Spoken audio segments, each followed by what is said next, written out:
driving from Haviland, Ohio to Hartford, Connecticut. He says it's going to get worse. We got a driver coming down out of Maine, and he's getting into it up there. Where are you driving, and what have you heard about where you're going? Snow and ice going up into New Hampshire. Looking forward to it? Nope. No, you know any strategies for driving in this type of weather? Take your time and go slow and get there when you get there. Better be there late than never. This is 412. Enclosed Route 6 inbound to Waymont. Has arrived at Goodspear Hospital.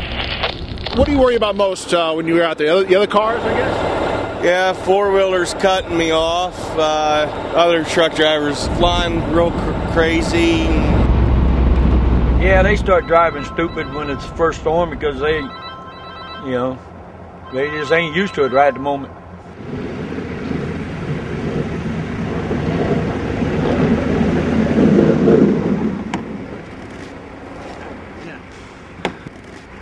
It was better down at San Martin.